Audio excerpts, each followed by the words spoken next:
Aujourd'hui, on est en présence de Camille Matisse. Alors, premièrement, merci d'avoir accepté mon invitation. Merci à toi. Du coup, Camille, si tu devais résumer ton parcours en 2-3 minutes, tu le présenterais comment? Alors, profil atypique. D'abord, tailleur de pierre, né entre le Pays Basque et le Béarn, puis reconversion, droit et sciences politiques. Euh, un voyageur, j'ai été un peu partout pour monter la première boîte au Vietnam. Ensuite, direction Paris, écosystème startup parisien. Et retour au pays pour monter Conquistador. Donc un parcours voilà un peu dans tous les sens, mais c'était riche et c'est pas fini. J'imagine. Alors, franchement, je pense que tu as été le plus efficace pour me donner ton parcours en me donnant des points clés tellement ouf. J'ai envie de tous aller les chercher un par un. Déjà, comment tu t'es retrouvé à faire tailleur de pierre? Moi j'étais en échec scolaire, Ouais, du coup c'était compliqué pour moi et j'étais passionné d'histoire et d'architecture. Du coup c'était un débouché qu'on m'a proposé et qui faisait sens et j'y suis allé. J'ai fait un bac pro taille de pierre en 3 ans et j'ai bossé après là-dedans sur les bâtiments historiques. Moi. J'étais spécialiste ah bâtiments ouais, du coup. historiques et ouais voilà j'ai bien kiffé, mais c'était très dur parce que tu fais beaucoup d'heures et t'es pas très très bien payé au départ C'est et quoi pas très bien c'est payé, c'est le difficile. SMIC? Non, c'est un peu plus, entre SMIC 1500. Mais Ok. après, si tu as de l'expérience, tu gagnes en expérience, tu peux être bien payé. Mais moi, c'était plus le côté physique du travail qui était très compliqué au départ. Et ça dépend des boîtes dans lesquelles tu bosses, quoi. Voilà. Ok. Et donc voilà. Donc après, je me suis dit, il fallait que je change, mais surtout, c'est venu plus d'un état d'esprit. Moi, j'avais envie de changer le monde et si j'avais pas le faire dans la taille de pierre, je m'en suis vite rendu compte, quoi. Ça va être complexe, oui, de tailler des pierres et changer le monde. Ça peut, hein, tu Ouais. peux toujours arriver à tes fins, mais falloir Regarde les charbonner, quoi. pyramides. Ouais. Et du coup, t'as fait ça combien de temps? J'ai fait ça 4 ans. Et Ah oui, à partir de 19 ans et demi, je suis rentré à la fac de Bordeaux. Sciences Po, ça. J'ai tenté Sciences Po. J'ai tenté Sciences Po quand même. J'ai me préparé en même temps que je travaillais au concours de Sciences Po. Parce que voilà, j'étais motivé. Ça m'a permis d'apprendre à écrire un peu plus. Parce que quand tu sors de là où je sortais, à écrire c'était compliqué. Et voilà. Et du Ça veut coup, dire de quoi fil là où en je aiguille, sortais? C'est le bac pro ou avant? d'un échec scolaire, d'un bac pro. Au bac pro, si tu veux, le français, c'est pas la priorité. Ouais, je du comprends. coup, du coup, c'était vraiment apprendre à écrire, ouais, mais même je faisais pas mal de fautes, et j'avais pas une bonne tournure de phrase, et puis voilà, c'est ce que m'a appris un peu le concours Sciences Po, et puis surtout après la fac, les 5 années de fac que j'ai fait. Ok. Voilà. Du Mais j'ai fait coup, que 2 ans. J'ai fait 2 ans à vas-y. Bordeaux, un an en Turquie à la fac, un an en Espagne et la dernière année au Vietnam. Donc même pendant la fac, j'ai quand même pas mal bougé. Ouais, ouais. Mais ça, c'est un truc qui est cool, je trouve, à la fac, c'est que tu peux, ou des fois tu dois même bouger. Et ça, je trouve que c'est vraiment game changer. En tout Ouais. cas, pour moi, ça m'a appris énormément. Ouais, moi aussi pareil. C'est le voyage, c'est la meilleure éducation pour la jeunesse, De clairement. ouf. Il y a un moment, quand moi, je suis allé en Finlande pendant un an. Je choisis ce pays parce que je voulais trouver une civilisation qui avait l'air meilleure que nous, en termes de société, tu vois. Et c'est le cas pour plein de sujets. Et il y a d'autres sujets où ils sont bien plus nuls que nous, mais il y a plein de sujets qui m'intéressaient sur l'éducation et tout ça, où je trouvais qu'on n'était pas très bons et eux, ils sont beaucoup mieux. Et quand je suis allé là-bas, je me suis dit putain, mais il faudrait vraiment que ça soit obligatoire. Genre qu'on te fasse sortir de ton trou, parce que souvent t'es dans un trou, tu vois. Moi, je viens de Carcassonne à la base. J'étais dans une école, tu vois, avant d'arriver au collège où on était tous dans la même classe. On était 40 de la petite Ouais. section au CM2, tu vois. Donc, tu vois, c'est vraiment genre un Ouais. trou. Il n'y a pas beaucoup d'échanges. C'est cool, mais c'est difficile d'aller loin avec juste ça comme bagage, quoi. T'es obligé de Ouais. partir loin en fait pour apprendre. Du coup, Moi, je me disais c'est putain. j'ai vécu la même chose en fait parce que quand j'étais petit, Mon père était aux Pays-Bas, voilà, mais j'ai passé la plus claire de mon enfance au Béarn en fait, dans Béarn. Mais après, dès que je suis parti en taille de pierre, j'ai dû passer du Béarn à Nîmes. Donc rien à voir, donc je commençais à bouger comme ça et après je suis parti à Auch pour terminer mes études de taille de pierre. Donc tu vois, j'étais vite dans le voyage très tôt quoi. C'était très cool. Ouais, c'est Les très gens étaient formateur. hyper différents. Au début, moi, c'est un truc, tu vois, que j'ai pas du tout voulu faire. Genre, quand j'ai dû partir à l'étranger avec mon école, ils m'ont dit c'est obligatoire la 4e année. J'étais pas du tout chaud au début. Parce que j'avais pas beaucoup bougé, tu vois. Déjà, j'avais fait quelques mouvements. J'étais parti de Carcassonne pour aller dans les Alpes d'Haute-Provence et après à Montpellier. Et j'étais pas méga chaud. Et c'est ma mère qui m'a poussé, qui m'a dit mais si, tu vas voir, vas-y. Vas-y voir, et si c'est de la merde, tu reviens. Je suis jamais revenu. Je suis resté 4 mois de plus que ce qui était prévu. Moi c'était plus des obligations au départ d'études et puis finalement c'est resté dans l'âme. Mais il y avait clairement ça en tout cas dans mon âme, j'avais vraiment l'âme du voyageur dès le départ. Hein. Oui, c'est juste qu'au début tu le vois pas. Tout ce qui est nouveau au début, ça fait peur. Ouais. Moi j'aime bien la nouveauté. J'ai pas trop peur de grand chose. Ouais, moi aussi, mais tu vois, quand tu viens d'un petit village perdu, que tu sais pas parler anglais, on te dit va dans un pays étranger, que t'as choisi la Finlande où ça a rien à voir avec ta culture, je me suis exclu quand même un petit peu. Ouais, je comprends. Même si je suis un aventurier, en fait, une fois que j'étais devant le truc, j'étais là, bof. Alors moi ça m'a pas. J'ai bien kiffé justement, ça m'a pas trop. Ça m'a pas foutu une barrière à l'entrée. Mais ouais, il y avait rien à perdre quoi. Oui, c'est vrai. Rien à perdre. Alors, après tu vas voir, mais bon, je pense que notamment quand j'étais en Turquie, c'est là que j'ai appris à parler anglais. Tu vois, par exemple, moi j'ai appris là-bas, en vrai, dans les Erasmus. Et après j'ai fait les zones de guerre en tant que journaliste amateur. Donc je suis directement allé au hardcore. T'as fait ça en j'ai Turquie ? pas fait trop de transition entre le Erasmus et la vie normale. J'aime bien les trucs un peu flippants. Ok, et c'est en Turquie que t'as fait ça du coup ? C'est en Turquie que t'as fait le journalisme ? Ouais, c'est ça. J'étais en Erasmus là-bas pendant 1 an et puis du coup j'ai rencontré des gars de National Geographic et qui m'ont laissé l'opportunité du coup de travailler pour eux. Et j'ai fait du coup des théâtres de guerre parce que c'était en 2014, donc en 2014 il y avait Daesh, etc. En Syrie, Irak et du coup moi j'étais avec les Kurdes là-bas. Et puis voilà, et puis en documentant tout ce qui s'y passait. Principalement avec un photographe qui s'appelle Murat Yassar, qui est un grand photographe kurde pardon, et un mec qui est lui prix Pulitzer et qui est Paul Salopek.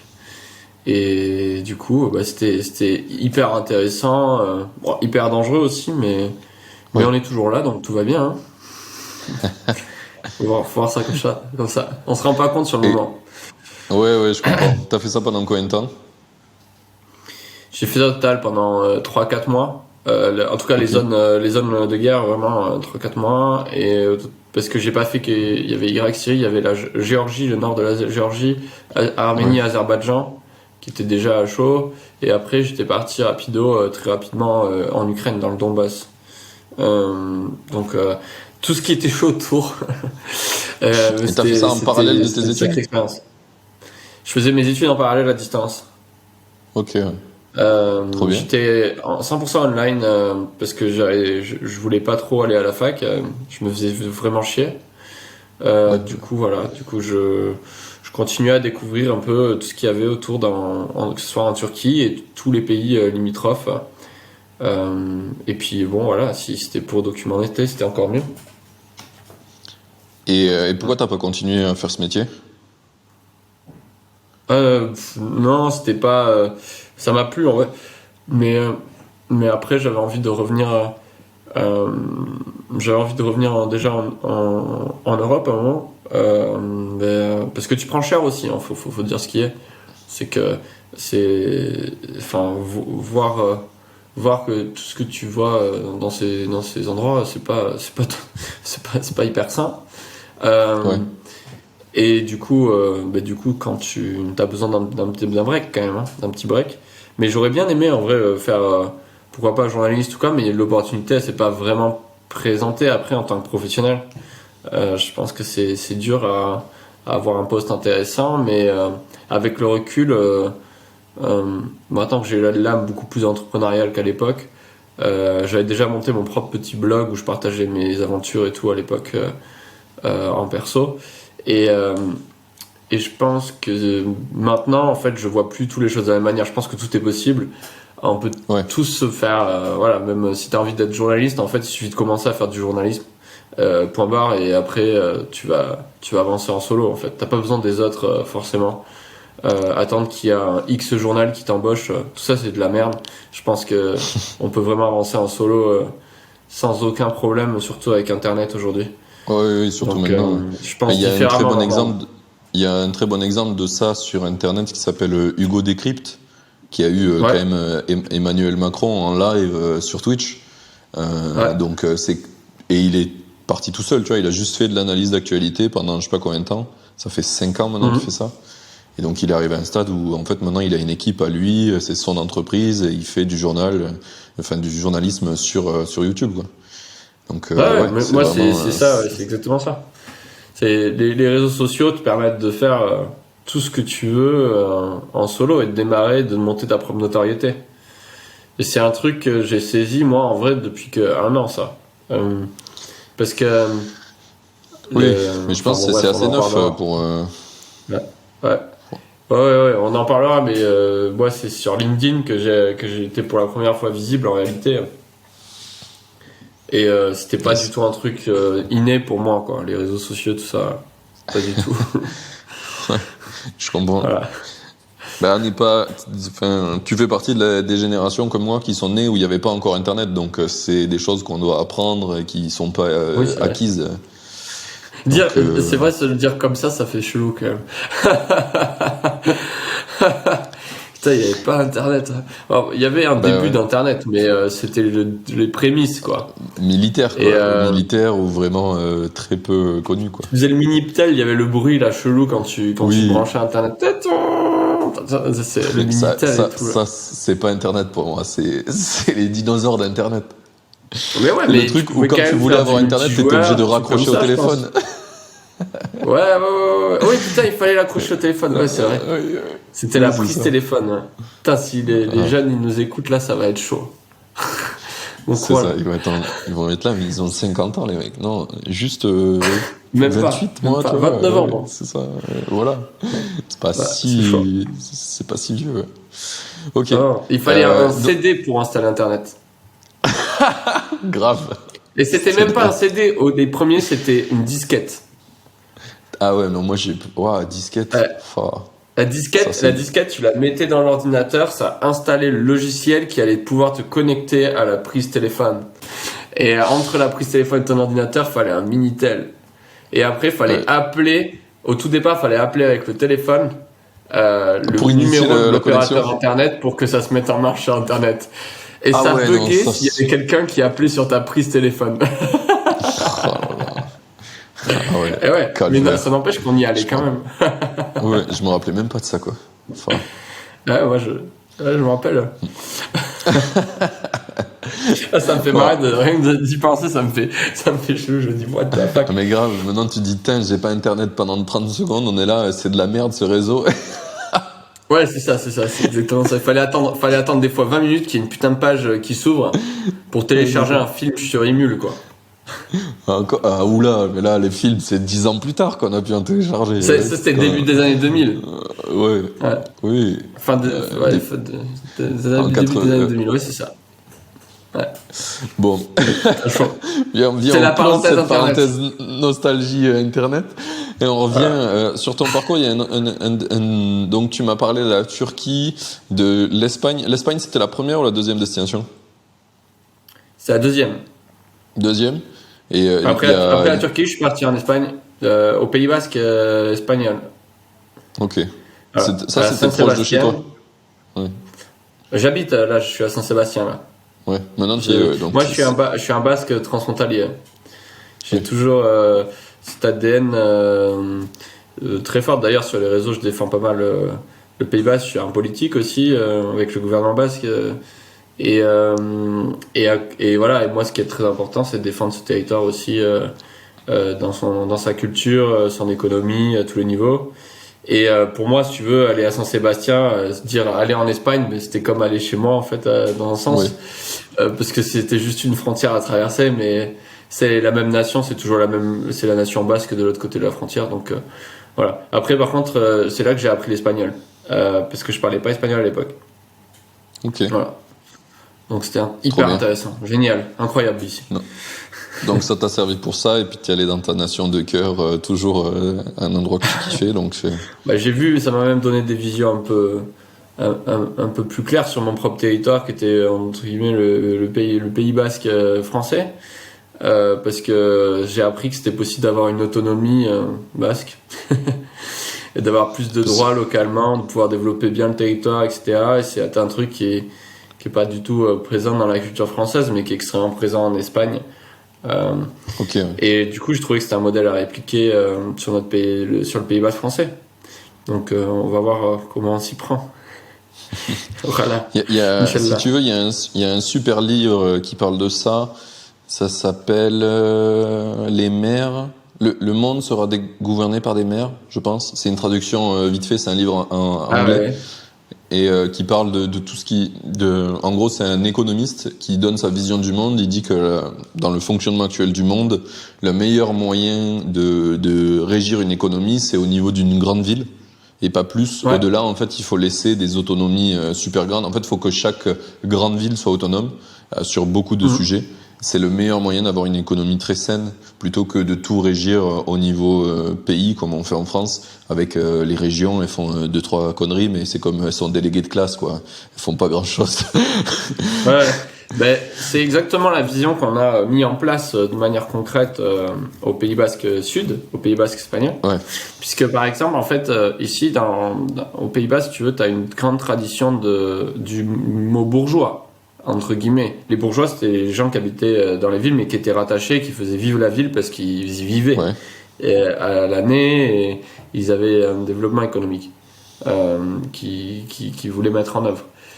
Et aujourd'hui, bon là, il y a toujours des bourgeois, mais les gens, ils vont de plus en plus, ils changent de plus en plus de ville en ville, mais il n'y a pas beaucoup de gens qui sont extrêmement investis à l'année, à tous les niveaux, et qui connaissent bien le territoire. Il n'y en a pas tant que ça en réalité. Euh, et c'est pourtant ces gens-là qui sont complètement essentiels pour connaître voilà, les tenants et les aboutissants de nos territoires et pouvoir mieux le développer. Voilà. Et c'est les bourgeois, il y en a de moins en moins. Voilà. Ok. C'était le point sur les bourgeois.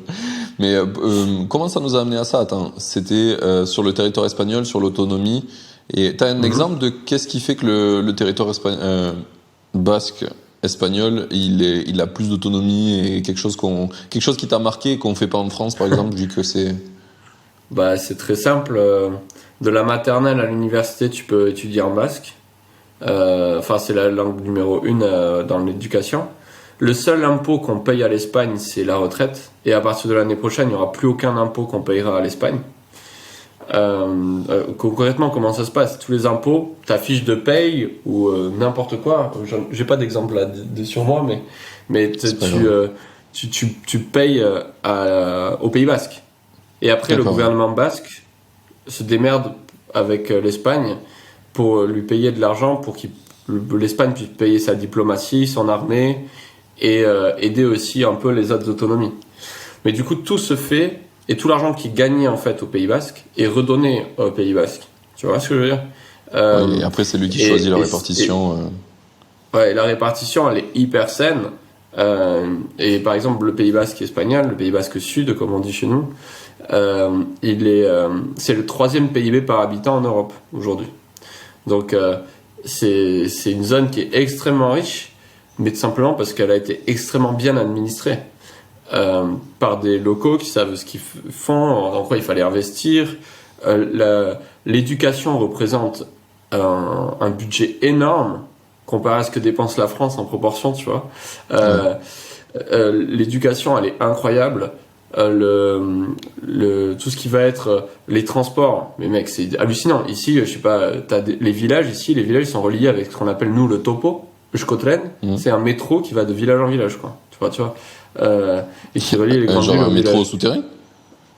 Ouais, c'est souterrain ou en mode RER, des fois ça sort dehors. Oui, voilà. oui, forcément, Ouais. ça dépend Ouais, tu vois. la topographie. Ah mais c'est du délire Ok. quand t'es ici et que tu vois la taille des villages qui sont reliés. Tu fais what the fuck. C'est ouf, Derrière tu vas avoir aussi un support si tu veux faire de l'entrepreneuriat ou quoi qui est sans équivalence. Moi je le vois bien puisque mon entreprise elle est à la fois en Espagne et à la fois en France. Tu vois, enfin à la fois Pays Basque espagnol et à la fois Pays Basque français. Et genre ici t'as un soutien incroyable, on te donne de l'argent pour avancer. Politiquement c'est complètement différent culturellement puisque la politique c'est que des entrepreneurs. Donc du coup c'est pas des politiques de métier, c'est des gens qui sont passés par la société civile, qui ont fait des trucs qui sont lourds et du coup ils ont une vraie qui veulent changer les capacité à choses dans la exercer et à politique, comprendre. Voilà. Ok, Donc ouais. c'est vraiment l'autonomie, elle est à tous les niveaux extrêmement importante pour développer le territoire. Et après, bon, en France, en comparaison, on n'a rien du tout. Enfin, il y a même aujourd'hui, on remet même en cause nos écoles basques où nous, on met de l'argent pour avoir nos associations et pour pouvoir mettre nos enfants à l'école en euskera, en basque. Tu n'as pas non plus voilà, de pouvoir sur le transfrontalier pour qu'on puisse pour développer des économies avec nos voisins basques espagnols. Oui, vous n'avez Voilà, pas il y a de plein de pont compétences. facile. Non, Ok, ouais, ouais. c'est très compliqué. Hein. Et tous les investissements qui sont faits ne sont pas rationalisés parce qu'ils sont faits depuis Paris. Donc c'est toujours la cote, le Pays-Bas, c'est toujours la cote qui va ramasser de la thune. Et puis nous, dans l'intérieur, après, ben, il y a que dalle. On n'a pas d'argent, et il n'y a pas d'infrastructures qui sont développées. Moi, j'avais pas Internet, tu vois. Enfin, c'est assez ouf, quoi. Et donc voilà. Oui, Gora mais Euskal et Ashkadasuna. C'est-à-dire vive le Pays Basque jusqu'à la liberté, comme ils disent. et c'est drôle, dans ce que tu m'as dit, il y a un point qui m'a fait vachement tilter, c'est un truc que tu ferais jamais, mais dans le monde entrepreneur, c'est en politique en France, par exemple, on dit tiens, lui, il va être ministre de tel secteur, par exemple la santé, là, il y a pas longtemps, il y a la meuf de la santé qui a été mise en cause parce qu'elle est partie juste avant le Covid, et apparemment c'est elle qui a fait fermer les lits, enfin... Je m'en fous du sujet, mais en soi, elle a été ministre de la Santé et elle habite rien à la santé. C'est comme si tu disais, je vais prendre un mec directeur technique et en fait, il a aucune compétence technique. Tu te dis, mais comment il va être directeur de ça? Ah non, c'est un peu aberrant, tu vois, mais bon, moi après si tu me lances sur le Pays Basque, je peux y passer des heures, des heures et des heures. On peut refaire un podcast dessus si tu veux. Juste sur ça. Non, mais je pense qu'on peut l'économie au Pays Basque. On peut enchaîner un autre. Mais c'est un point intéressant, tu vois, parce que moi, c'est quelque chose qui m'intéresse sur en fait, pour être un bon entrepreneur, il faut être dans un bon écosystème. Ça aide vachement. Et du coup, là, tu parles de toi d'un écosystème qui te plaît, où tu veux participer, et d'un autre où t'es baisé finalement, où ça va comme tu veux, alors que c'est censé être le même. Parce que ça soit le Pays Basque du Sud ou du Nord, c'est censé être le Pays Basque. Et or, dans les faits, c'est pas le cas. Et tu vois que d'un coup, t'as une différence entre les deux et qui est nulle. C'est comme quand t'es entrepreneur à Montpellier. Eh ben, si tu vas à Paris, c'est quand même mieux. Alors qu'en vrai, ton centre d'intérêt, toi, il est à Montpellier. T'as envie de construire des choses à Montpellier. Mais tu pars avec un boulot. Après, tu vois, c'est très simple. En France, je sais pas si tu as vu les derniers chiffres, les 3 derniers mois, 95% des investissements dans les entreprises, elles sont faites à Paris. C'est des entreprises parisiennes. 95% des investissements. C'est ce que tu disais sur LinkedIn il y a pas longtemps. Ouais, mais c'est un vrai chiffre, hein. Oui. Voilà, c'est les chiffres officiels.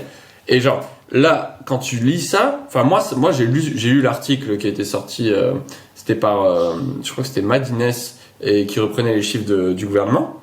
Mais tu pètes un câble. Enfin, moi qui est en train de me lever des fonds en ce moment, quand je regarde ça et que je regarde toutes les autres boîtes autour de moi qui lèvent que dalle de pognon, mais alors qu'elles valent aussi bien certains trucs parisiens qui lèvent des millions, tu vois.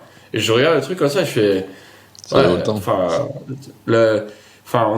on nous considère pas tous au même niveau en fonction d'où on habite quand même, hein. Et voilà. Et je pense que t'as moyen de faire un pays un peu plus équilibré en termes d'économie. De toute façon, on y revient à ce que moi j'ai lu dans le livre, c'est qu'à l'échelle d'un pays comme la France, c'est stupide de se dire que tu peux bien répartir la richesse en centralisant tout le pouvoir et tout ce qui se passe à Paris. Forcément que tous les intérêts vont converger vers Paris et que du coup tu crées un biais énorme entre les régions et Paris. Et c'est inévitable. Tu peux faire ce que tu veux, tu n'y arriveras pas. En fait, il faut donner beaucoup plus d'autonomie aux autres régions qui ont plein de valeurs ajoutées différentes de Paris et ça va leur donner de la force. C'est le seul moyen de le faire. Centraliser, Oui. c'est pas fonctionnel.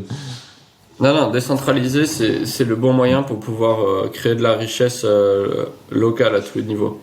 Parce que, Ouais. voilà. Et tu on en a le besoin vois dans aujourd'hui.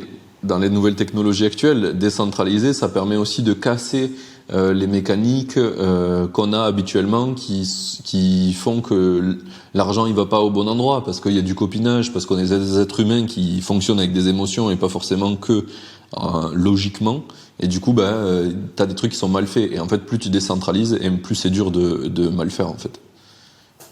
Complètement. Complètement. Bon, trop bien. On va passer on va avancer un petit peu sur ton parcours. Il y a un des trucs on a parlé là du côté espagnol et finalement, je crois que j'ai bien compris pourquoi tu as choisi ce territoire là-bas et que ça avait beaucoup de sens pour toi. Mais un autre, Tout en restant les deux côtés, hein, mais oui. ouais, un autre qui m'épate un petit peu, c'est le Vietnam. Qu'est-ce que tu allais faire là-bas? J'ai eu l'opportunité à la fin de mes études à Saint-Sébastien, donc en Espagne, d'aller là-bas, tout simplement parce que j'avais de bonnes notes. Et du coup, il y avait un master voilà, un peu sympa qui était là-bas et qui était le master d'un de mes professeurs de Bordeaux. Okay. Et du coup, j'ai postulé, j'ai été retenu et c'était parti pour un an au Vietnam. Mais en réalité, j'ai un peu séché les cours là-bas quand même, à pas se mentir. Comme en Turquie. Ouais, là aussi, ouais. Les seuls cours que j'ai bien fait toute l'année, c'était finalement Saint-Sébastien parce que c'était trop cool, c'était hyper. C'était les profs de tutoient, on était 25 par classe alors qu'à Bordeaux où on était 600 par amphi, tu vois. Ouais. Donc c'était pas vraiment la même chose. Et donc au Vietnam, c'était trop cool. Franchement, c'était trop cool. La vie était relax, mais finalement j'ai pu là aussi monter un premier projet entrepreneurial là-bas. C'est le tout premier projet entrepreneurial que j'ai monté, c'était au Vietnam. Et C'était quoi Ouais, j'ai essayé de fabriquer des villas flottantes qui fonctionnaient aux énergies renouvelables. Et donc j'ai monté un premier prototype et tout. Donc très cool. J'avais trouvé un investisseur, tout ce qu'il fallait pour commencer un peu à industrialiser le process, si tu veux. Ouais. Et ce qui m'est tombé dessus, c'est après là-bas, c'est un pays un tout petit peu, c'était un peu compliqué d'entreprendre pour une raison simple, c'est que c'est très politique. Faut se rappeler que c'est quand même un régime encore communiste, hein, mais que tous les gens qui étaient au gouvernement, c'était des gens qui te demandaient de l'argent, en gros, pour mettre en œuvre ton projet. Et comme tu as un principe de licence d'exploitation, ils exigent qu'à 50% de ta boîte, elle appartienne à un Vietnamien, voilà, ce genre de truc, quoi. C'est obligatoire dans la loi là-bas. Et donc, ok, très bien, mais sauf qu'après, derrière, ils ont commencé à demander un max d'argent pour pouvoir avoir le droit d'avoir une licence. Et du coup, ça m'a fait complètement capoter le projet. J'avais quand même passé quasiment, 2 ans à bosser dessus comme un ouf et tout. J'avais tout qui était ready avec des entreprises européennes, asiatiques et tout. Et t'es resté vivre là-bas 2 ans? Je suis resté un an et demi en réalité, un an et demi. D'accord. Et finalement, à la fin, j'ai eu l'opportunité par contre de vendre le travail que j'avais fourni à quelqu'un qui était assez riche là-bas et qui l'a racheté, et ça m'a permis de revenir en France. Donc, est-ce que les villas flottantes que tu as fait, elles sont toujours visibles au Vietnam? Vous pouvez voir le prototypage sur LinkedIn, sur mon LinkedIn. InnoWave, ça s'appelait. Il y a aussi des articles qui traînent par là, toujours sur la toile. L'avantage d'Internet, c'est que ça s'efface pas. Ouais, c'est cool ça. Ok. Yes. Et qu'est-ce que tu en retiens finalement de cette aventure-là? Ça a été quoi un petit peu la grande leçon que t'en tires? La grande leçon, c'était beaucoup de leçons différentes en fait, pour être franc, parce que comme c'est la toute première fois que je me mettais dans l'idée de créer une boîte, mais une vraie boîte, du coup, ça m'a confronté aussi à la complexité que ça demande, y compris dans un pays comme le Vietnam en termes d'administratif, parce que en France à côté c'est peanuts, hein. Tous ceux qui se plaignent et tout là peuvent retourner se coucher direct là-bas, et ça m'a aussi confronté à un truc que j'ai jamais perdu, que j'avais déjà avant, que j'avais développé parce que j'ai toujours été dans des milieux un peu chauds, voilà, machin.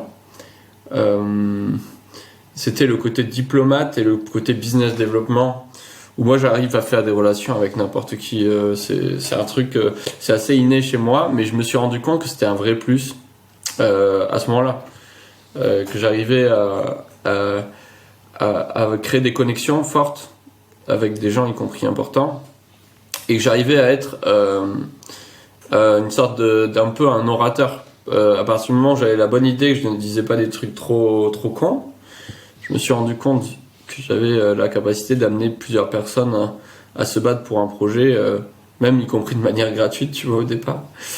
Et du coup, je me suis dit, tiens, attends, c'est cool en fait, là, j'ai eu un déclic sur ça. Mais après, l'apprentissage était à tous les niveaux, parce que moi, à l'époque, je commençais par faire un business model, quoi, tu vois.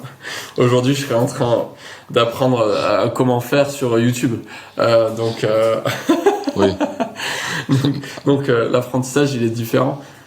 Mais c'était hyper enrichissant. Ok, oui, c'était sur plein de secteurs. Il y a un des trucs que tu as relevé qui est intéressant, c'est que souvent, quand tu es entrepreneur, ou on va dire plutôt entrepreneur français, tu as tendance à te dire l'herbe elle est plus verte ailleurs. Tu sais, c'est vachement facile de dire ça, surtout quand t'as pas trop bougé.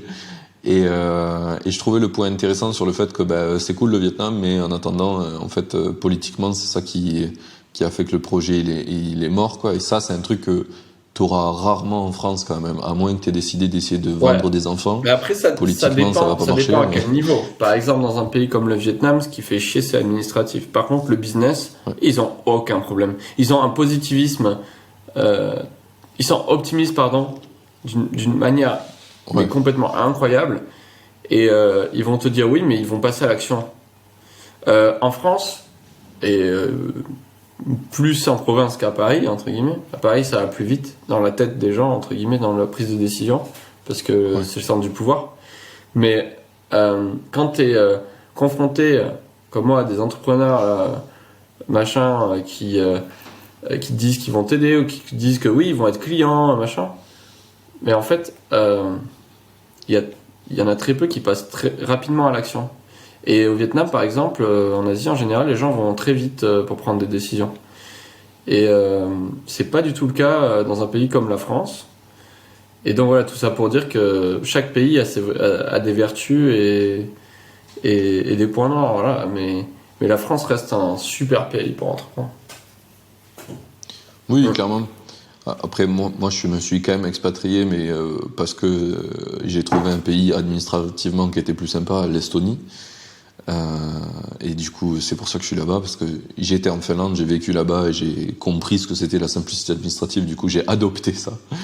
Mais je pense que c'est toujours plus facile de se battre contre un adversaire que tu connais. Donc l'administration française, depuis que t'es né, tous les gens que t'as vus autour de toi, tu connais, tu vois comment ça marche. Ouais. Que un ennemi inconnu, tu vois, ce sera beaucoup Mais plus même au dur. niveau de la langue, on se rend pas compte, mais au niveau de la langue, par exemple, au Pays Basque, tu vois, il y a les lois ici elles sont d'abord faites en basque. Et Ouais. du coup, c'est des fois une galère pour les Espagnols ou les Français, machin, parce que ils vont aller essayer de se renseigner sur un point particulier, et puis finalement la traduction va pas être exactement la bonne. Nanana. Et c'est pareil, c'était pareil en Vietnam. Moi, il y avait aucun texte qui était en français. Il y en avait certains qui étaient en anglais, il y en avait plein qui n'étaient pas traduits. Donc rien que ne serait-ce sur ça, et sans parler des relations business où là aussi tu vas pas te faire comprendre de tout le monde. Donc c'est quand même vachement plus Ouais. simple d'entreprendre chez soi. Ah, clairement. J'ai un super bon exemple sur ça, tu vois. L'Estonie, très très simple administrativement, sous ça, j'ai rien à faire comme papier. Je fais moins d'une heure d'administratif par an, globalement. Tu vois, le truc qui n'existe pas pour un entrepreneur normal. Et je reçois de temps en temps des emails de pub en estonien, parce que je suis inscrit au registre estonien, etc. Et dans tous ces emails de pub qui sont en estonien, j'ai reçu un email de l'État qui me demandait de faire un truc. Et j'ai pas vu, en fait, parce que c'est en estonien, j'ai l'habitude de filtrer, tu vois.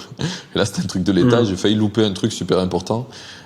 C'est le comptable qui me l'a rappelé, heureusement, parce qu'il l'a reçu en double aussi. Et sinon, je l'aurais pas vu, tu vois, juste parce que c'est en estonien et c'est une langue différente. Et j'aurais pu Ouais. soit avoir une amende, soit être un peu dans la merde, juste parce que j'ai pas fait un truc dans les temps. Et que là-bas, si tu fais pas les choses Ouais. dans les temps, c'est mort. Tu suis Clairement, les clairement. règles ou tu vas te faire voir. Mais ouais. Et ça, tu vois, en français, je l'aurais vu direct. Donc, il y a plein de choses comme ça où, en fait, tu te rends pas compte que dans la difficulté ou dans les problèmes, ça va être beaucoup plus dur. Même si t'as gagné. S'il y a plein d'entrepreneurs que je connais qui s'expatrient pour gagner un peu de thunes, économiser un peu d'impôts parce qu'ils sont pas d'accord avec comment on est imposé.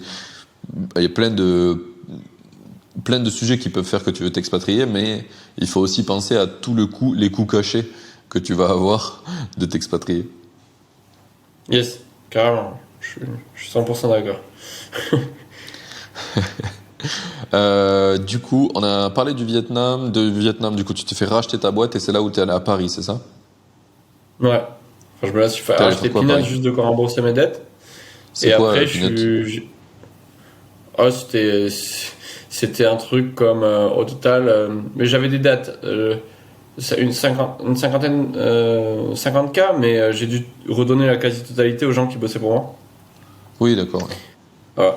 ouais, bah, at Et least après, t'es je suis parti, revenu. t'es parti, Oui, tu devais plus rien, quoi. Donc c'est bien. c'est ça. C'était vraiment juste dans cet objectif.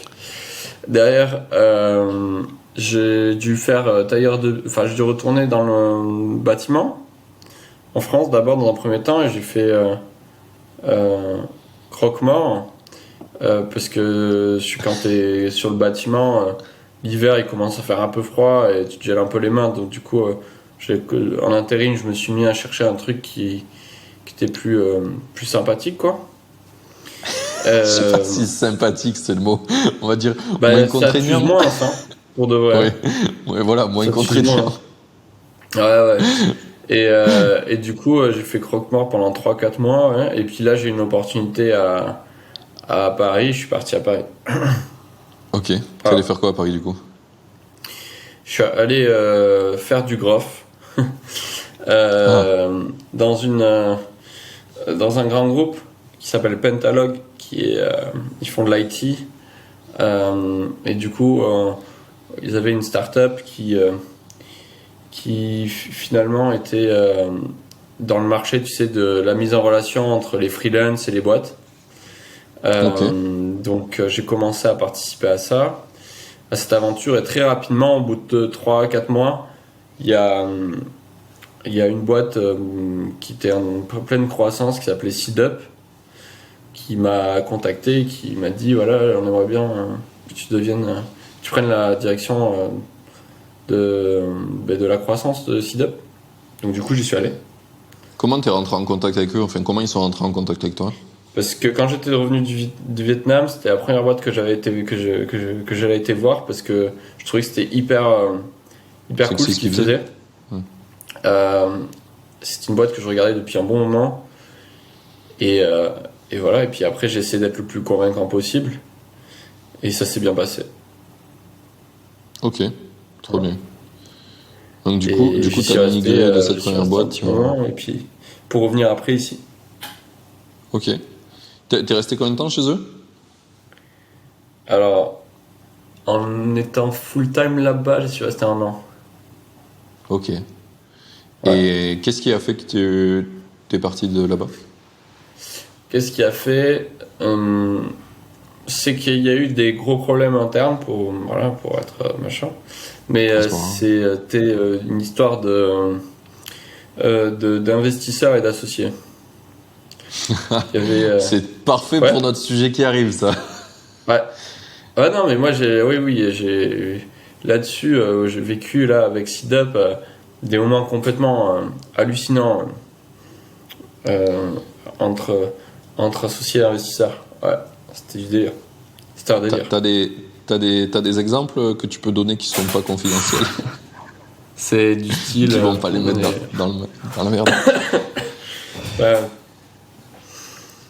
Ouais, ouais, du style qu'à un point où il y avait, euh, il y avait SeedUp qui voulait pas faire entrer d'argent dans la boîte pour faire croire à un certain investisseur que la boîte faisait plus d'argent et qu'il fallait vendre les parts. Donc les Oh gens putain. faisaient exprès de mettre la boîte en pause pour faire en sorte que l'investisseur D'accord. se barre. Ouais, donc c'était pas un bon Tu sais, investisseur, quand lui, t'en arrives à un clairement. niveau comme ça, que tu peux plus payer Ouais. tes gars, là tu sais que t'es bien là. Putain, ouais. Je comprends. Voilà. Et C'est moi, du intéressant, coup, je c'est regardais intéressant tout que tu aies ça dit d'un ça. œil un peu externe, si tu veux. Oui, oui, c'était Moi, pas ta je boîte, regardais tout heureusement. ça d'un œil un peu externe, puisque j'étais pas dans les fondateurs. Et à un moment donné, j'ai pété un câble, j'aurais dit, bon, voilà, va falloir Ok. arrêter de jouer au con. Et voilà. Et du coup, c'est là que t'es parti pour monter ta boîte actuelle? C'est ça, c'est à ce moment-là où j'ai senti que là, il y avait un problème. Euh, voilà, de toute façon, je crois que la boîte n'existe plus aujourd'hui d'ailleurs, donc, tu vois. Seedup? Ouais, c'est pas grave. Ouais, je crois que. Bon, j'ai pas toutes les infos parce que j'ai un peu coupé les ponts avec. Pas avec tout le monde, mais avec le CEO. Donc, tout simplement, je suis parti à ce moment-là et je suis revenu au Pays Basque. Ok. Et donc, Et t'es revenu au Pays. T'avais une idée en tête déjà ou comment ça t'est venu un peu l'idée? oui, oui, très bien. J'avais une idée.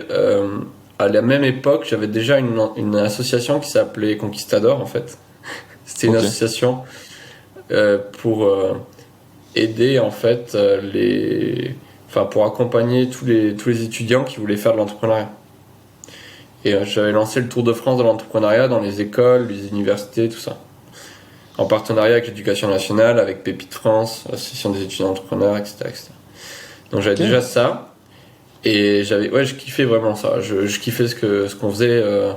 C'était vraiment top. J'avais mis toutes mes économies dedans. Parce que personne n'avait voulu, n'avait voulu sponsoriser. Parce que encore aujourd'hui, j'arrive pas à comprendre comment c'est possible. Bon, bref. Et du coup, j'étais revenu ici, j'avais toujours ce truc-là, et j'ai commencé à tout simplement faire du growth pour des boîtes locales. Mais je me suis rendu compte que le niveau, il était hyper bas. Parce qu'il faut savoir qu'à Paris, on traînait quand même dans l'écosystème startup de haut niveau, si tu veux. On était C'est quand ce qu'on même disait tout à des. l'heure, c'est que la maturité de l'écosystème fait ta propre maturité. C'est la même chose Ouais. qu'on te dit personnellement, tu es ce qui t'entoure, ta boîte est ce qui l'entoure aussi. Hein. Si autour de toi Clairement. il y a personne qui avance, t'avanceras pas beaucoup. Clairement. Et là pour le coup, j'ai vite compris que l'écosystème qu'on avait au Pays Basque, il était mais hyper pauvre. Et après, j'ai compris que c'était pas juste le Pays Basque. Avec le Tour de France Entrepreneur, parce que je suis allé partout et tout, et je me suis affolé de voir ce qu'on enseignait aux étudiants. Euh, Tu vois. Et là, j'ai fait waouh, mais ils sont au Moyen Âge. Ouais. Ils sont au Moyen Âge. Et sans parler, après, quand j'ai commencé à me pencher un peu sur l'entrepreneuriat, du coup chez moi, quand j'ai commencé à regarder les sommes qui étaient investies vs l'equity, donc le part au capital qui était demandé, je commence à faire what the fuck, mais c'est pas possible quoi. Le mec il donne 10 000 balles, ils ont 20% du capital, allez c'est la fête, c'est parti. Non mais des trucs hallucinants. Et puis tout ce qui était méthodologie entrepreneuriale, stratégie entrepreneuriale, les outils, tout ça, mais à des années-lumière de ce qui devait se faire, de ce qui doit être. Ou de ce que toi tu vois. t'avais connu en tout cas. Ouais, mais même au-delà de ça, c'est que s'il y a un truc qui me caractérise, c'est la courbe d'apprentissage. J'ai toujours énormément appris et extrêmement rapidement. Et du coup, je me continue en permanence, même encore aujourd'hui, à essayer de me booster la gueule et d'être au top. Et là, je me suis rendu compte qu'il y en avait plein, ils avaient même pas envie de se monter en compétence aussi, dans certaines boîtes.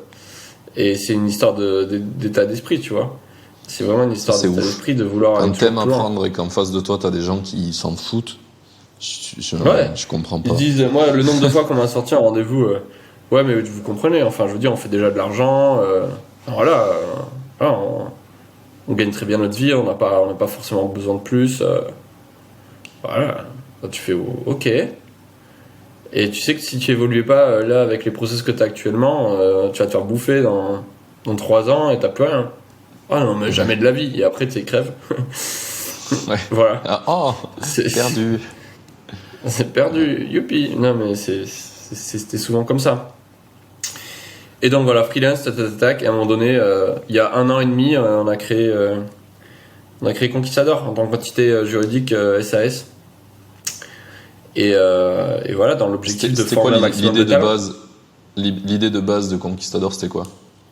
C'était partir du postulat que dans l'entrepreneuriat, les porteurs de projets étaient hyper mal accompagnés par des entités merdiques qui faisaient que de la théorie. Tiens, viens voir, on va regarder les financements que tu pourrais bénéficier, on va faire un business plan. Oh là là, et on va regarder ton business model, comment ça pourrait être amélioré. Les mecs, ils ont jamais vendu un truc. Ça fait 2 ans qu'ils sont sur le projet, quoi. Donc du coup, nous, on a commencé à arriver à foutre un énorme coup de pied dans la fourmilière, mais pas seulement au Pays-Bas, je peux dire quand même un peu dans l'Aquitaine. Hein. Le growth hacking, même à Bordeaux, quand je suis arrivé, personne n'avait entendu parler, tu vois. Donc voilà. Et donc le growth à mort. J'ai commencé, on a commencé vraiment sur l'aspect entrepreneuriat, pardon. Donc vraiment à prendre des entrepreneurs et à leur aider à maîtriser les outils no-code, les bonnes méthodologies, les bonnes stratégies pour aller rapidement au marché, aller chercher des clients. Et voilà, et on s'est concentré là-dessus. Notre but, c'était qu'ils valident un marché qui commence à pouvoir vivre rapidement et indépendamment des subventions de leur activité. Et ça a bien marché. Et derrière, on a commencé aussi à développer, à partir du moment où on voyait qu'il y a des boîtes qui étaient en croissance, il fallait qu'on leur file des profils qui étaient capables de maîtriser aussi toute cette attirail de compétences et de méthodologie. Et du coup, là, ça a été la deuxième partie, c'est l'école de growth qu'on a aujourd'hui, l'école de growth hacking et no code. Ok. Et donc, on a fait ça d'abord ici au Pays Basque. Et finalement, aujourd'hui, on attaque tout l'Hexagone. Là, on commence la promo bordelaise la semaine prochaine. Et ensuite, on enchaîne on refait une promo Pays Basque et après, on fait Paris. Et l'objectif d'ici juin prochain, c'est qu'on fasse une promo tous les 3 mois dans toutes les grandes villes de France. D'accord. À chaque fois, tu déplaces toute l'équipe pour faire les 3 mois, c'est ça? Non. Tu crées une équipe on se déplace que sur pour place 5 jours, après le reste c'est à distance. Ok. C'est une promo de 6 mois, mais quand je dis on commence une nouvelle promo tous les 3 mois, c'est ça notre objectif. Ok. Tu vois? Trop bien. Mais les promos durent 6 mois. Et sur les 6 mois, il y a 5 jours en présentiel et 6 mois de classe à distance. Mais nous, on voulait à tout prix garder les 5 jours en présentiel pour pas faire comme tous les autres où il n'y a pas de. À aucun moment il y a un contact humain, quoi. Ouais, c'était vraiment l'engagement qu'on avait. La dernière fois qu'on en a parlé, tu m'avais dit que c'est un des trucs qui vous différenciait, qui fait qu'il y avait un contact vraiment différent avec les élèves de ce que tu avais pu voir avec d'autres d'autres écoles qui faisaient tout Complètement. à distance, quoi. Quand tu fais du présentiel, à un moment donné, même si c'est que 5 jours, et nous, faut savoir qu'on a un peu de délire quand même, on a certaines personnalités. Euh, et, euh, et du coup, les gens s'attachent. Et nous aussi, on s'attache. Et du coup, on est plus engagés eux aussi. Enfin bref, C'est sûr. en rétention à FRL, c'est au top. Ok. Donc ça, tu l'as lancé il y a 1 an et demi. Donc là, tu as ouvert le côté école, tu l'as ouvert il y a combien de temps? Là, c'est la première vraie promo. On a fait déjà des tests, mais c'est la première vraie Ouais. promo qu'on ouvre à Bordeaux là. Et après, on enchaîne. Ok. Oui, tu avais fait On des a tests en itéré en local fait chez toi. différents formats pendant 1 an. Ouais, j'ai vu que tu avais pas mal galéré tout ce qui était locaux surtout, de ce que j'ai compris, sur où c'est que tu loues des endroits, Ouais, mais etc. ça c'est encore un autre truc. Aujourd'hui, là on est en remote. On est tous au Pays Basque, mais on bosse à distance parce qu'on n'a pas de locaux. Mais Ouais. finalement, vu qu'on en a besoin des locaux que 5 jours dans chacune des villes, tu vois, on loue des locaux Ouais. maintenant. Oui, Et mais, mais c'est on va assez quand même neuf prendre ça des locaux finalement. Parce que... permanents au Pays Basque, oui. Ok, ouais. Ok, top. Sur ce truc, j'ai des questions un petit peu. Donc, dans Conquistador, est-ce qu'il y a un moment donné où tu as vraiment fait un truc qui a pas marché? Un truc que Ouais. tu te dis putain, mais pourquoi on a fait ça? Vas-y. Ouais, le truc le plus gros fail qu'on ait fait, c'est notre premier e-learning. On a voulu faire un Ok. e-learning en mode open classroom. En plus de nos formations. Et on faisait payer ça 400 balles, tu vois, Ouais. En one time? par cours. Cours TikTok, Ok. cours Insta, cours machin. Mais en fait, aujourd'hui, sur le e-learning payant, il y a une telle concurrence que les cours, il y en a certains, ils sont à 20 balles, d'autres 50 balles. Machin. Et les gens, ils regardent pas trop la qualité, ils prennent le moins cher. Et ça, Le c'était un moins cher est postulat. celui où il y a marqué le plus d'heures. Ouais, c'est ça, mais c'est stupide en fait. Euh, Ouais. et du coup, ben, on s'est dit ouais, que c'était pas mal. Enfin, le truc qu'on avait fait, c'était pas trop mal, mais finalement, on a pivoté parce on a eu 0 vente en 1 mois, tu vois. Les gens, ils Ok. continuent à acheter notre truc physique et tout, et même les gens qui allaient sur l'e-learning, à la fin, ils terminaient là-bas aussi. Ils terminaient sur les formations où ils nous voyaient en Ah, en vrai. présentiel? Ouais. Ouais. Oui, donc Parce tu qu'ils avaient voyais qu'il y a plus confiance en ça.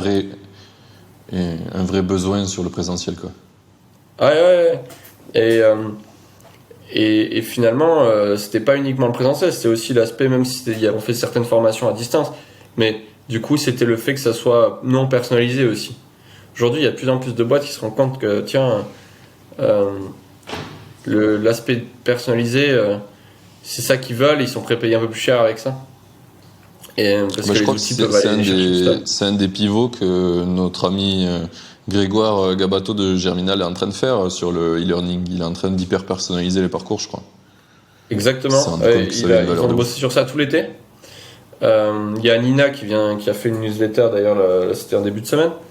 Mais ouais, ils ont bossé là-dessus tout l'été. Et le but c'était de construire un peu les différents types d'objectifs qu'avaient les gens qui venaient chez eux, pour ensuite faire un rétrospectif de comment ils pouvaient construire le parcours. Donc, tu vois, un peu l'idée d'avoir tous les modules qui puissent s'agglomérer pour que la personne soit complètement opérationnelle. Ouais, bah, tu sais, ça me fait un petit peu penser à deux choses. À une, dans les jeux vidéo, quand tu joues à un jeu vidéo, que tu as un personnage dans un jeu multijoueur, tu sais, il y a des spécialités et tu as plein de moyens de les atteindre. Il faut faire monter certaines compétences et puis petit à petit, tu débloques un arbre de compétences que tu souhaites. Mhm.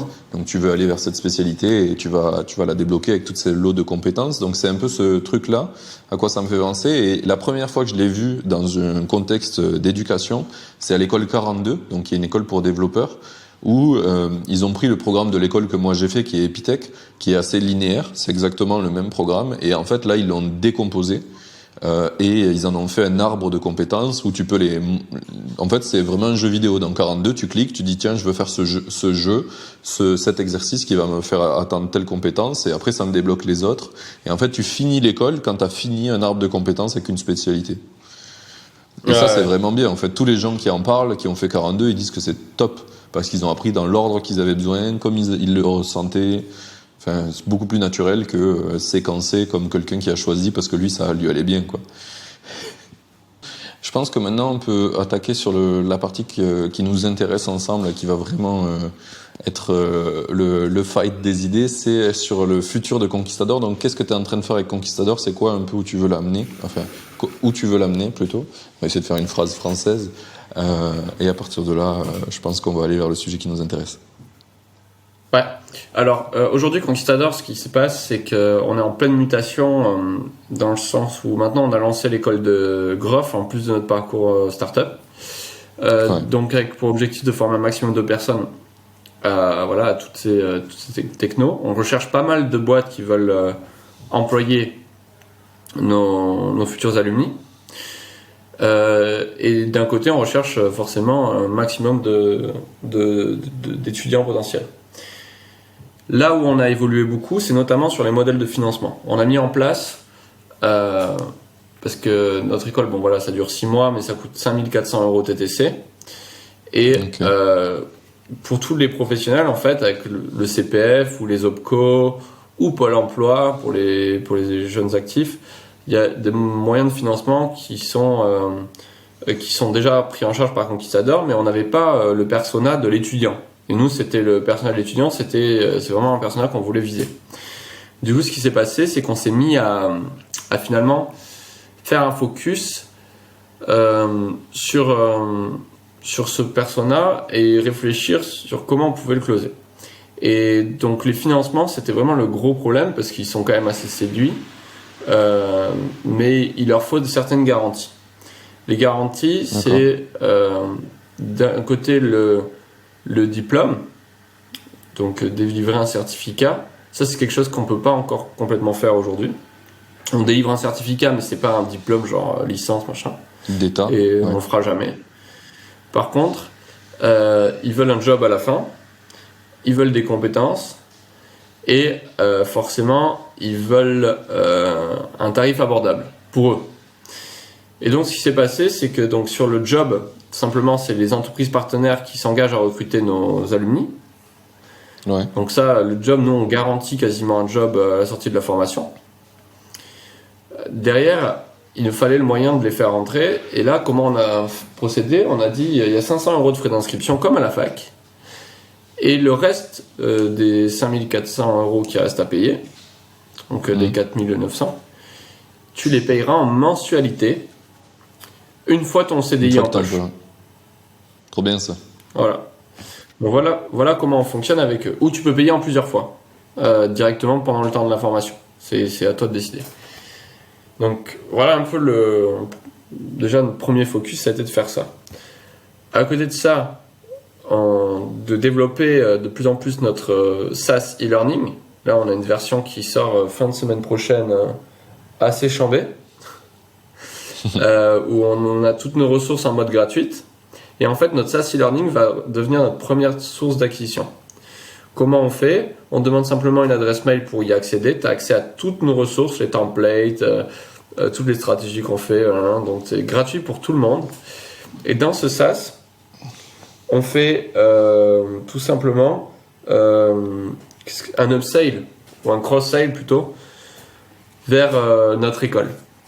C'est-à-dire que quand tu arrives sur les parties e-learning, tu as dit si tu veux une approche personnalisée, viens faire notre programme d'école. Et voilà. Mais la plupart des gens, maintenant, ils pourront apprendre aussi de manière en toute autonomie, en fait, le Groff. Et comment on fait venir du monde sur le SaaS? On continue à produire du contenu organique sur les réseaux sociaux. C'est très cool. C'est quoi votre canal d'acquisition principal? LinkedIn de très loin. Moi, mon profil, je suis à peu près entre 300 et 400 000 vues par mois. Donc ça fait une jolie portée. Et après, j'ai aussi le reste de l'équipe qui travaille aussi à ça, quoi. Donc la quasi-totalité, ça vient de LinkedIn. Après, il y a un peu de TikTok aussi. Aujourd'hui, où on a 50 000 abonnés, je crois, sur TikTok. C'est toi aussi qui est vachement actif sur TikTok, ou t'as quelqu'un d'autre de ton équipe? Non, on a Phil qui s'occupe de TikTok. Donc voilà, et on a Marine sur Insta. Et tout Comment ça t'est simplement, venu le côté donc, LinkedIn? ça m'est venu assez. Enfin, c'est grâce à Franck. C'est grâce à Franck de l'équipe qui disait ouais, il faut à tout prix produire du contenu organique, machin. Euh, Ouais. et, et donc, j'ai commencé à vraiment essayer d'être régulier sur la production de contenu. Et finalement, petit à petit, ça a créé une audience. Je pense que j'avais un bon copywriting, et puis moi, je suis un mec un peu sans filtre, et ça a bien marché. Ouais.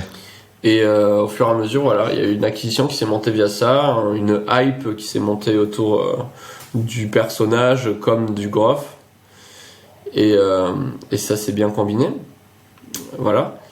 À la fin, juste pour te faire le final de la stratégie, donc on fait venir depuis les réseaux Vas-y. sociaux sur le SaaS, et toute la donnée qu'on a sur le SaaS, donc les adresses mail, le nom et prénom des gens et toutes ces données-là, on l'enrichit via des régies publicitaires, alors Facebook Ads, TikTok Ads, etc., LinkedIn Ads, et on peut faire de la look-like audience, puisqu'on a déjà un Ah, d'accord. max d'utilisateurs. On peut dire à Facebook et tout de repousser, d'analyser qui sont ces gens dans leur réseau social et de repousser aux gens qui ont les mêmes centres d'intérêt, etc., etc. Ok. Et genre là, t'as atteint des taux d'engagement, mais genre incroyables en termes de vente, en termes de prospection via les ads. Ok. Et donc voilà, donc aujourd'hui on a cette stratégie-là qui commence à être pas trop mal huilée. On va continuer à améliorer notre contenu organique, passer à l'échelle avec les ads, peaufiner notre contenu dans le SaaS, et en plus de ça, aussi continuer à faire des événements présentiels, ce qu'on aime bien faire quand même, parce qu'on trouve que c'est quand même bien sympathique. Bon, voilà. L'objectif aujourd'hui, il est clairement de closer le plus tôt possible. On verra. Nous, on vit septembre 2022. Voilà, une promo de 30 personnes tous les mois minimum. Tu vois. Ok. Voilà. Ah oui, c'est Une promo de ambitieux. 30 personnes tous les mois minimum. Et Et- d'ouvrir le marché espagnol. Ok, tu veux t'ouvrir à l'international aussi. Et c'est pour ça que tu vas aller chercher du financement, c'est pour t'ouvrir sur l'international?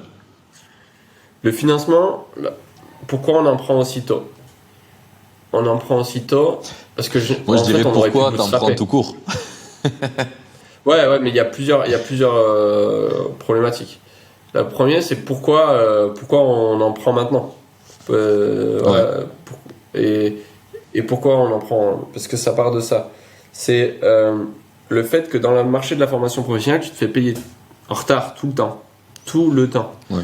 Mais des fois, c'est à des délais incroyables, hein. Notamment avec des pôles emploi, les OPCO, qui sont ceux qui finalement nous payent les formations de beaucoup de nos clients. Ils peuvent Ouais. te payer à 3, 4, 5, 6 mois de retard. Et il n'y a rien à faire, tu peux rien négocier avec eux, tu vois. Oui, oui, oui. Et Tu du payes coup, quand ils veulent et c'est tout. ce qui se passe, c'est que c'est ça. Et du coup, ben, on est un peu sur le carreau financièrement, des fois en termes de cash flow, à cause de ça. Et ça nous génère de la pression et ça fait qu'on peut pas mettre de l'argent au service de la croissance de la boîte. Donc du coup, on a une stratégie de levée de fonds qui est de prendre de l'argent en BSAR alors à l'instant T. Ok. Bon, j'explique peut-être ce que c'est les BSAR, mais les Oui, ça peut BSAR, bien. c'est un mécanisme juridique qui te permet en fait de prendre de l'argent dans ta boîte extrêmement rapidement sans avoir à la valoriser. Donc ça se fait de manière très simple. C'est au préalable, quand tu veux lever des fonds, que tu as besoin de l'argent, il faut faire un tout petit prévisionnel, pas très complexe. Voilà, il faut pas rentrer dans les détails, hein, sincèrement, parce qu'on n'en sait rien au départ. Les prévisionnels à plus de 2-3 ans, laisse tomber, quand tu commences, on n'en sait rien. Et donc faire un tout petit prévisionnel. Et derrière, d'attaquer avec un pitch deck. Pitch deck, c'est un document qui résume en fait la vision de la boîte. Qu'est-ce que vous voulez faire avec la boîte? Ouais. Quel est votre produit? Quels sont vos KPI? Donc, quels sont les chiffres qui marquent que votre business fonctionne. Et d'ailleurs, au passage, ne levez jamais d'argent si vous faites pas d'argent. Voilà, ça ne devrait pas exister en réalité, mais il y a beaucoup de gens qui s'y prennent comme ça. Et après, voilà, où c'est que vous voulez aller et pourquoi vous voulez dépenser la somme que vous demandez. Et donc, une fois que vous avez ce prévisionnel, ce pitch deck, vous n'avez plus qu'à avoir un modèle de ce qu'on appelle des lettres d'intention. C'est-à-dire les investisseurs, vous pouvez leur fournir ces lettres-là pour qu'ils disent ah oui, moi machin, je m'engage à verser tant dans la boîte. Et du coup, vous récoltez ces lettres d'intention pour arriver à la somme que vous souhaitez lever. Et une fois que vous avez suffisamment, vous recontactez tout le monde, vous dites ok, vas-y, go, les sous que tu as promis de mettre via la lettre d'intention, c'est parti. Et les BSAR, ça permet d'aller extrêmement vite aussi sur le moment où l'argent arrive sur ton compte en banque. D'accord. Parce que quand tu fais une vraie levée de fonds, enfin une levée de fonds classique, et pas en BSAR, c'est beaucoup plus complexe. Tu vas attendre plus longtemps avant d'avoir la thune sur ton compte. Ok ?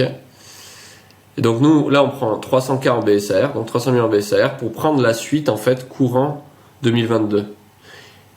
Et c'est à ce moment-là seulement que la boîte sera valorisée. Les gens qui mettent de l'argent en BSAR, ils disposent d'un discount, d'une remise en fait par rapport aux investisseurs qui arrivent plus tard dans l'aventure. Ah. Et donc c'est pour ça que c'est intéressant pour eux. Et c'est pour ça qu'en fait c'est le moment où tu fais rentrer tes proches, tes investisseurs proches, les gens qui font vraiment sens pour ton écosystème, etc. Tu leur dis d'investir là-dedans parce que aussi pour eux ils ont tout à y gagner s'ils croient vraiment dans le projet. Oui. Et ils disposeront du coup d'un vrai discount par rapport aux autres. Et donc voilà, c'est pour ça que c'est hyper intéressant pour eux aussi de prendre les BSAR à ce moment-là. Voilà un peu le système. Et nous, donc avec ces 300K, ça nous donne notre fonds de roulement. Ça nous permet de continuer à faire de la croissance jusqu'à atteindre une levée de fonds courant 2022 entre 1,5 million et 3 millions. En fonction des KPI qu'on arrive à réaliser. Du coup, une des questions qui me vient là-dessus, si ta problématique finalement c'est beaucoup de fonds de roulement par rapport à l'argent qui vient des organismes qui te payent, le prêt bancaire c'était une option ou c'est pas possible ? Le prêt bancaire, on en a pris un au tout départ. Ouais. On avait pris 100 000 euros. Ça nous a servi à arriver là où on est aussi parce que ça nous avait donné du fonds de roulement pour le départ. Mais sauf que la logique, c'est que le cash flow, tu vois, le problème, c'est que tu peux pas staffer ton équipe. Tu es toujours à attendre l'argent qu'on te doit d'il y a 3-4 mois. Donc du coup, tu es toujours keblo en termes de trésor. Tu avances super lentement. Et nous, c'était... donc là, le prêt qu'on a pris au Crédit Agricole au début nous a permis de faire les recrutements qui nous ont permis de nous lancer. Et aujourd'hui, en fait, on est toujours à être au ralenti parce qu'on n'a plus de cash dans la trésor, parce qu'on attend qu'on soit payé. Et ça ne te permet pas de faire de la croissance correctement. C'est pour ça qu'on est obligé d'aller plus loin et avec des BSAR et ensuite une levée. Mais pour terminer, tu as un moyen de prêt, tu as aussi un prêt à la fin. C'est-à-dire que quand tu lèves de l'argent, imaginons que tu me lèves 1,5 million en fonds privés, donc c'est-à-dire en des investisseurs privés, des fonds, des VC, des fonds d'investissement, etc. Après, tu as BPI France qui peut venir jusqu'à aller à doubler cette somme-là sous forme d'un prêt au développement. Ok ? Oui.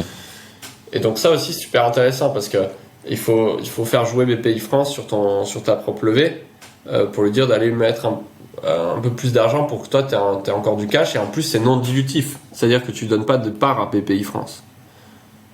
Tu prends un gros prêt de BPI France que tu es obligé de rembourser, mais après c'est nickel pour toi. D'ailleurs, pour BPI France, si tu prends un prêt, tu dois commencer à rembourser direct ou c'est un différé ? Non, il peut y avoir jusqu'à 3 ans de différé, je crois. Ok. Je crois que c'est 3 ans de différé maximum. Et non, ça c'est super, tu vois. Donc c'est vraiment quelque chose qu'il faut mettre en place. Le truc, c'est que la BPI, en fonction des projets, elle est plus ou moins sensible. Mais Mais normalement, tu es censé quand même récolter un minimum de blé d'eux. Voilà. Et la BPI fait différents types d'investissements. Elle peut aussi rentrer au capital si tu le souhaites. Ça, je savais pas. Voilà. Après, tout ça, c'est des trucs qu'il faut voir avec eux en fonction des projets. Il y a un des points quand on a. Donc, du coup, pour remettre en contexte, on se parle maintenant dans le podcast parce que j'étais pas d'accord avec toi sur LinkedIn, parce que tu as dit que tu cherchais à lever des fonds et je t'ai dit pourquoi tu fais ça si tu vas perdre ton temps plutôt qu'autre chose. Donc, du coup, on s'est appelé. Et effectivement, tu m'as montré que tu avais potentiellement un vrai intérêt à lever des fonds parce que on n'est pas dans le monde des bisounours et que tout n'est pas toujours simple, comme par exemple pour toi, où l'argent vient en différé, c'est pas toi qui choisis, c'est l'État, et c'est un peu quand ils veulent. Donc du coup, on avait parlé de ça, et tu m'avais dit, je t'ai dit, donc le truc que je t'avais dit qui, moi, m'a dégoûté un petit peu du monde des invests, c'est qu'en fait, tu donnes du pouvoir d'action à des gens qui sont extérieurs à ta boîte, où eux, leur intérêt, il est que financier, pour la plupart du temps. Et tu m'as dit, non, c'est pas vrai, il y en a qui sont investisseurs et qui sont pas là que pour le blé. Et donc j'aimerais un peu que tu parles de ça et que tu me dises du coup comment tu organises ta recherche de levée de fonds autour de ça pour avoir des gens qui sont pas là. Ils ont tous forcément un intérêt financier à la fin. Oui. Les gens qui investissent généralement, c'est qu'ils investissent parce qu'ils pensent qu'ils vont pas perdre leur argent, mais il faut quand même qu'ils acceptent de perdre leur argent. Déjà première chose. De deux, ils ont forcément, en tout cas nous, au moins sur les BSA R, on fait en sorte qu'il n'y ait aucune personne de toxique. C'est-à-dire que tous les gens qui rentrent là actuellement, c'est des gens qui ont une expérience qui peut nous apporter quelque chose pour la suite. Tu vois ? Des gens qui ont des écoles, il y a des gens qui ont une expérience dans la EdTech. Des partenaires, des clients ou des partenaires qui sont déjà chez nous. Voilà, ce type de profil-là, et qui ont un peu d'argent, qui sont capables de mettre cet argent-là et qui vont être utiles pour nous pour créer une relation long terme avec eux. Ouais. Voilà. Par contre, quand tu arrives sur des sommes un peu plus grosses que les 300K, parce que 300K, sincèrement, c'est tout petit. Tu vois, faut parler à l'échelle d'une entreprise. Dans le monde de levée de fonds, c'est pas très... Voilà. Mais voilà, il faut remettre le truc dans son contexte. Mais quand tu as besoin d'un ticket un peu plus gros, donc aujourd'hui, il y a beaucoup de fonds d'investissement qui mettent pas à moins de 1 million, tu vois. Et du coup, ce qui se passe, c'est que à ce moment-là, il faut faire aussi attention parce qu'il y a un peu plus de compétition et il faut quand même avoir les bons.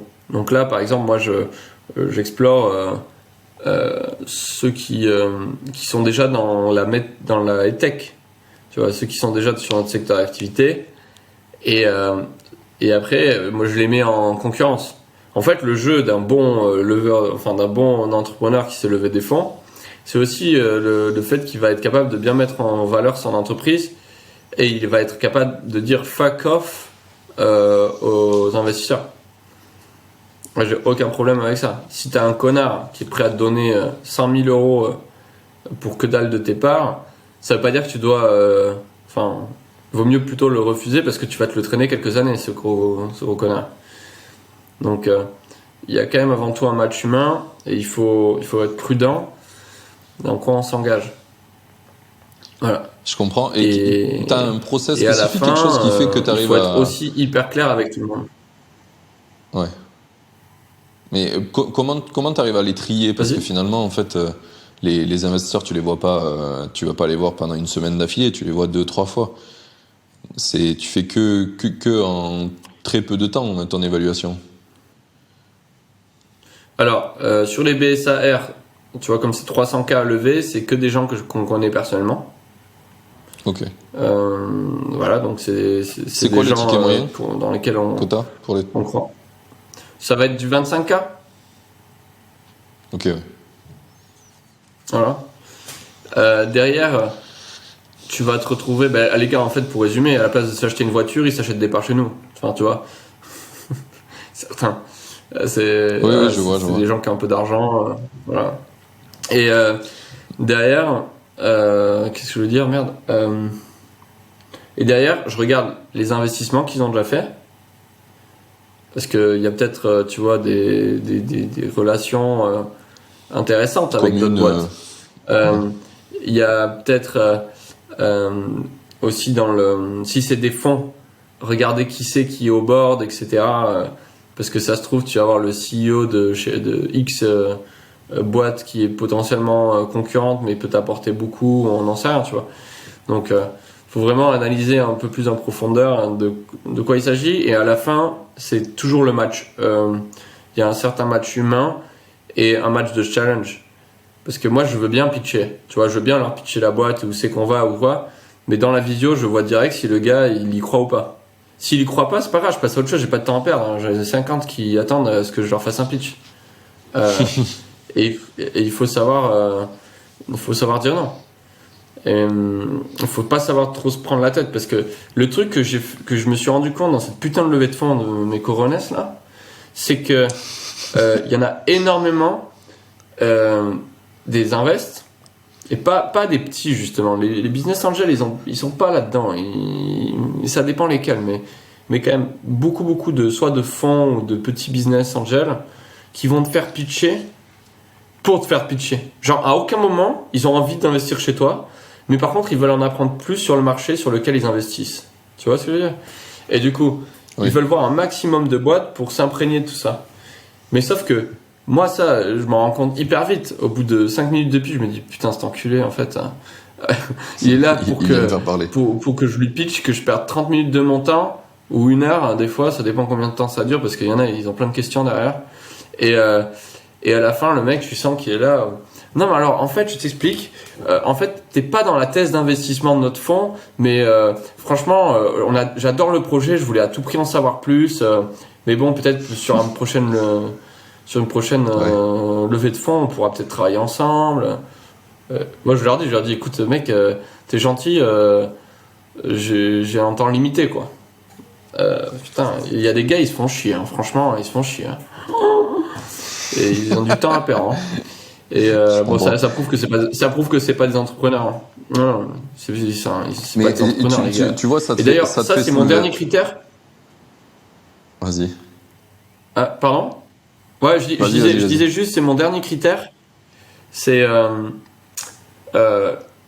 j'essaye de prendre que des entrepreneurs. C'est très compliqué, mais au moins des gars qui ont vécu une aventure entrepreneuriale. Et c'est pas du tout pareil, tu le vois. Il y en a, c'est des purs financiers. Il y en a d'autres ils comprennent la réalité de l'entrepreneuriat. Ils comprennent que tu travailles 16 heures par jour.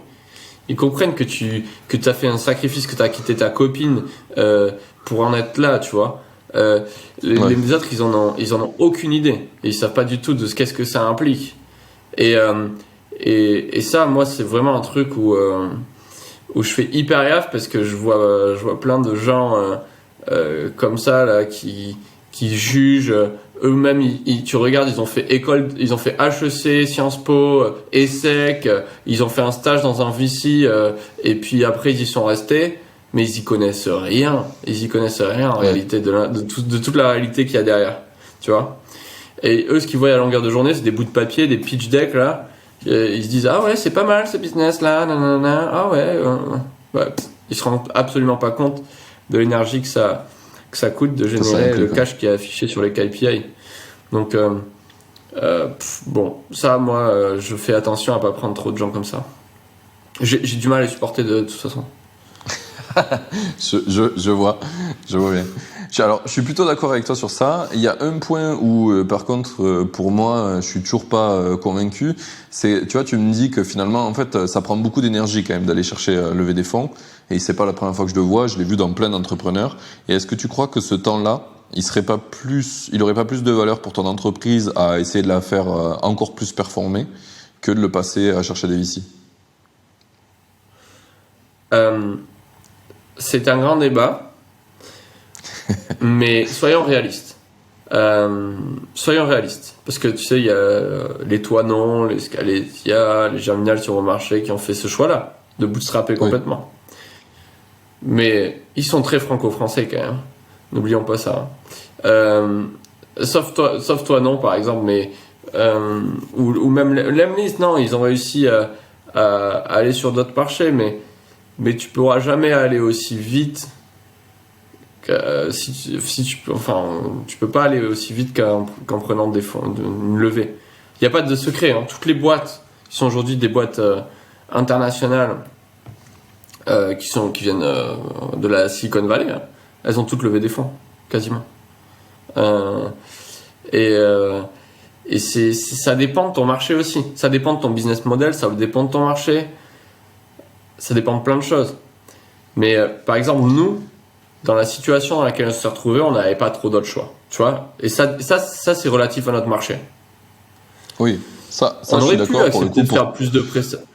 Hein ? Pour ton marché, c'est assez relevant. Mais je trouve que quand tu regardes les boîtes qui lèvent des fonds, il y en a qui ont pour la réussi de le faire en bootstrap. Hein. Il y en a qui ont réussi de le faire sur notre marché en bootstrap, mais ils s'y sont mieux pris que moi. En réalité, je vais pas je vais être hyper cash. Hein. Il y a eu, moi j'avais pas beaucoup d'expérience. J'avais 0 expérience sur le marché de la formation pro. Mais par exemple des gars comme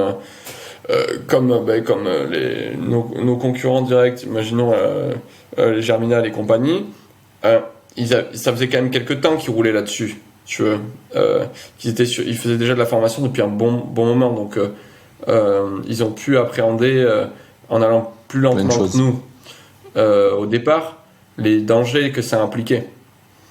Parce que nous on est allé quand même hyper vite sur le développement, mais on s'est absolument pas rendu compte des dangers du BFR, du besoin de fonds de roulement.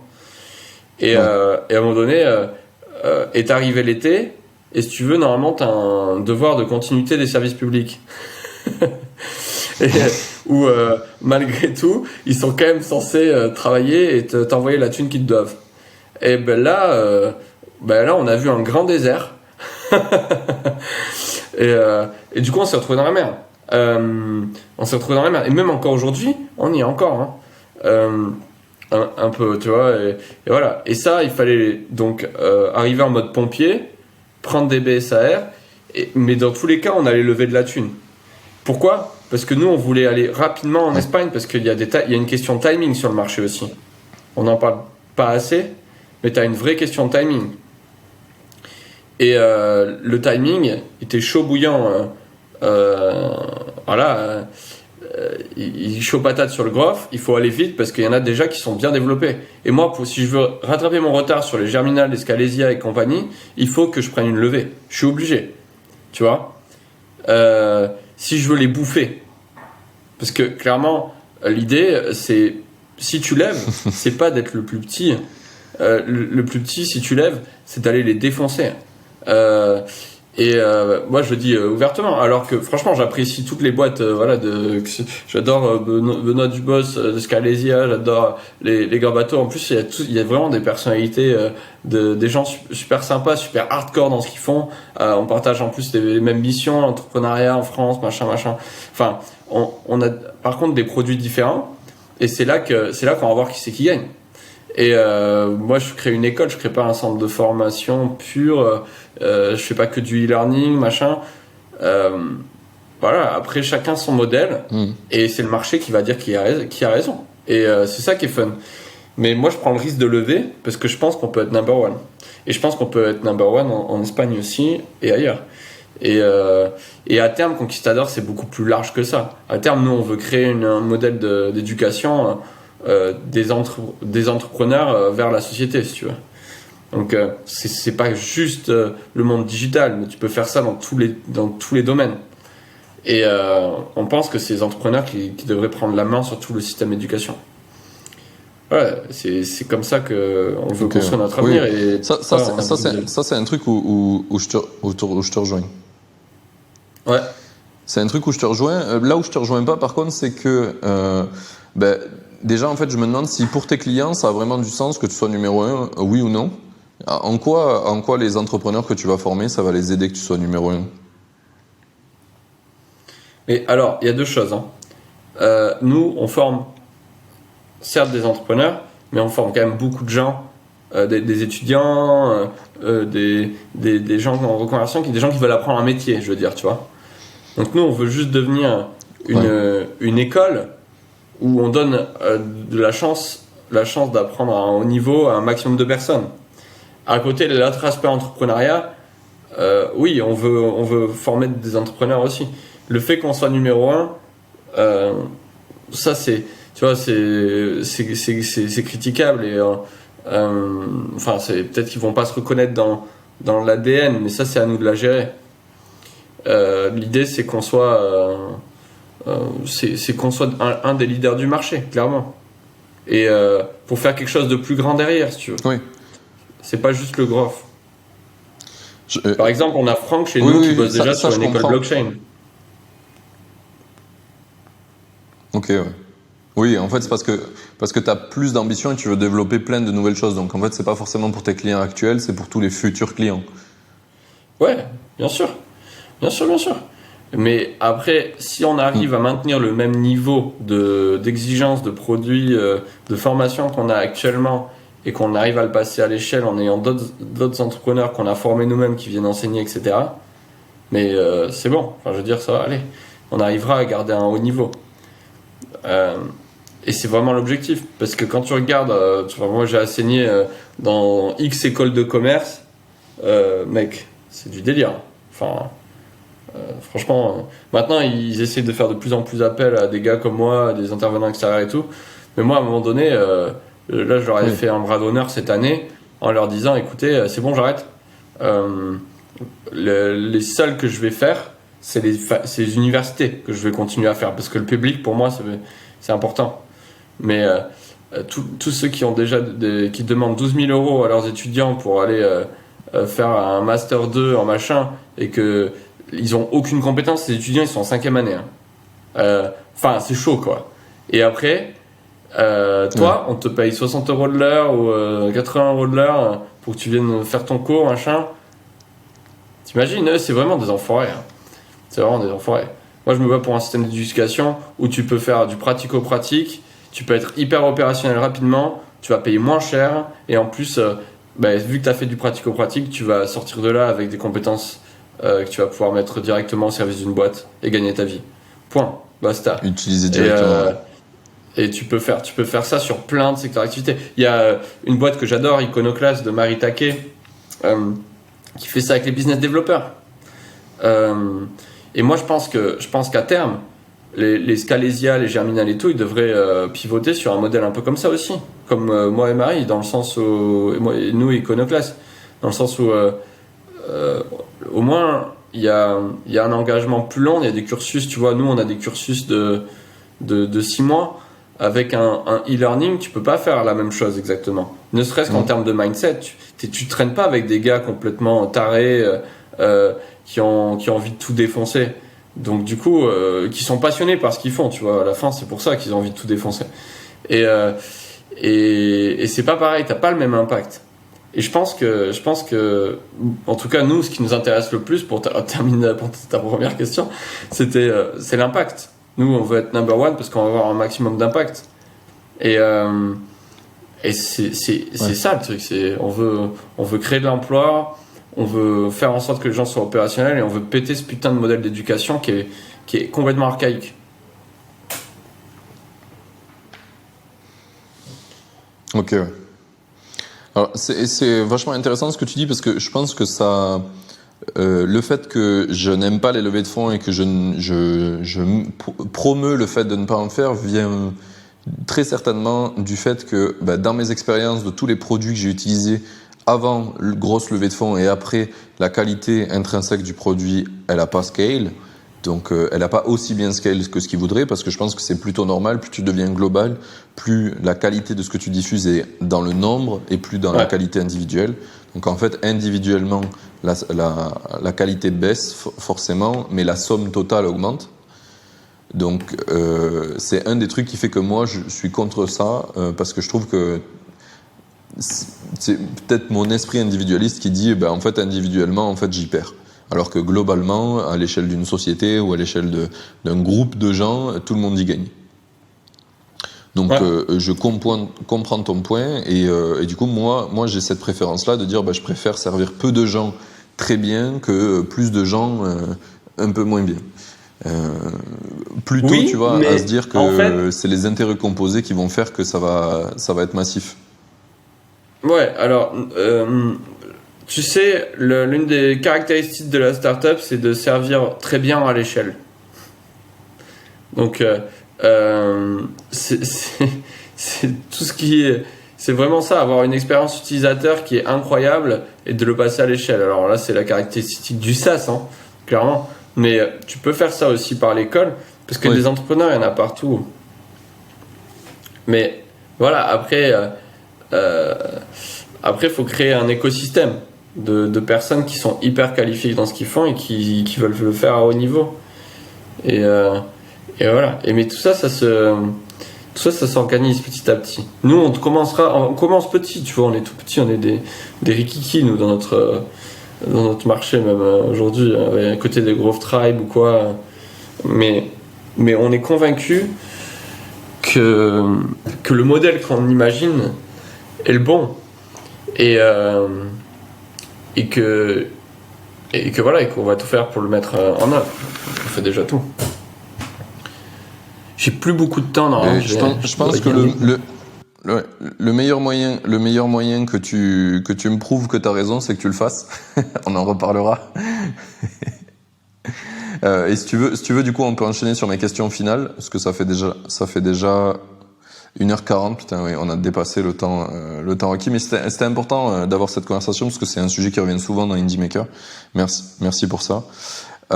Et du coup, pour mes petites questions finales, je pense qu'on sait pourquoi tu es indépendant et tu es entrepreneur. Donc, on peut aller sur la question directement. Qu'est-ce que tu aurais aimé qu'on te dise avant que tu te lances ? Va voir tes clients, passe à l'action. Voilà. Arrête de te branler la nouille et va voir directement ton marché, quoi. Ok. Ouais, je pense que c'est un des trucs que j'aurais aimé entendre aussi. Ouais. Mais moi, on me l'a pas dit de la bonne manière. On m'a pas montré comment faire. Parce que c'est tellement facile de le dire, va voir tes clients, machin, va vendre. Mais en fait, au départ, t'as aucune notion de tout ça. Et ce qu'il faut faire, c'est pas seulement dire les choses. C'est pour ça que nous, on fait que de la pratique dans notre école. C'est que les mecs, on leur montre les outils pour faire ce dont ils ont besoin, tu vois. Parce qu'à la fin, quand t'es noob, hein. Donc, voilà. Oui, c'est pas parce qu'on te donne les bons conseils que tu vas bien le faire en pratique. Ah non, c'est sûr. C'est comme là, c'est tous les conseils que j'ai donnés tout à l'heure sur la levée de fonds, machin, ou quand j'ai raconté comment moi je la faisais, mais ça s'applique pas à tout type de personnes. Pareil, c'est pas en disant que c'est quoi un BSAR, tu vas savoir le mettre en place, t'as pas les modèles, etc. Donc c'est très facile de donner des conseils, et il y en a plein de gens qui se font payer pour ça, mais ces gens-là, c'est juste ils servent à rien en réalité, parce qu'ils vous donnent pas les outils pour mener votre barque à la fin. De toute façon, c'est ce qu'on disait tout à l'heure. Ce qui est important, c'est la personnalisation. Le savoir en lui-même, il est toujours pareil. C'est juste que si tu le personnalises par rapport à qui l'apprend, ça a beaucoup plus de sens, quoi. Et du coup, est-ce que tu as une citation préférée ? Après, j'ai pas beaucoup de citations préférées. J'en ai une. C'est la première qui vient, c'est celle de ma famille, mais bon. Vas-y. C'est une citation. En plus, ça fait un peu con de dire ça, mais c'est écris la vie avec la plume de ton âme, elle résonnera. Voilà. Et ça veut dire. Elle est super belle. En gros, si t'écris la vie avec ce que t'aimes, avec ta passion, du coup, ta vie résonnera dans le temps, tu laisseras une trace. Bah oui, mais ça a beaucoup de sens. En tout cas, pour moi, ça fait sens. Je la garderai. Voilà. C'est de moi, du coup, tu vois, donc. Parfait. C'est pour ça que c'est moyen, mais c'est de moi et mon père. En réalité, on l'a validé en famille parce que on a les maquilas au Pays Basque, et les maquilas, c'est des bâtons sur lesquels, du coup, qui sont des bâtons traditionnels. C'est des bâtons d'honneur, en fait, qu'on donne. Et du coup, moi j'ai eu mon maquila, et quand tu fais ton maquila, il faut balancer la devise que tu souhaites pour ta famille, quoi. Et du coup, en itérant, voilà, j'ai trouvé que c'était pas trop mal. Et ça, en tout cas, moi, ça me parlait aussi. Voilà. Voilà. Ah oui, ça me parle bien, moi aussi. Bah, trop cool que t'aies ça sur ton bâton, du coup. Et du coup, petite question pour moi, c'est qui selon toi, je fais venir dans ce podcast après toi ? Il y a des gars incroyables, il y en a un qui est bien. Kevin, J'ai droit à plusieurs ou pas? Oui, bien sûr. Kevin Lestrade, il est landais.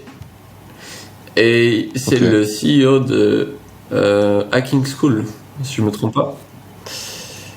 Et c'est un gars top qui essaye aussi de faire bouger un peu l'éducation.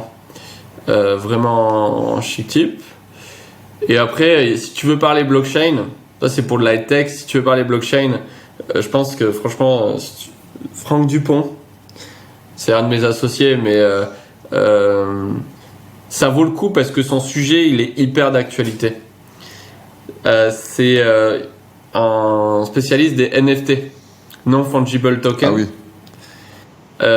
Et du coup, il y a plein d'applications à la fois dans l'art, dans les jeux vidéo, dans les levées de fonds aussi. Tu vois, j'en ai pas parlé, mais je garde ça pour plus tard. Je laisserai en parler. J'ai tellement de sujets là-dessus. Et là, Franck, lui, c'est vraiment son truc et il est en train de développer. Donc, il a déjà développé une plateforme d'audit de NFT. Donc, pour savoir si les NFT ils sont bien décentralisés ou non. En gros, si tu le possèdes réellement, quoi.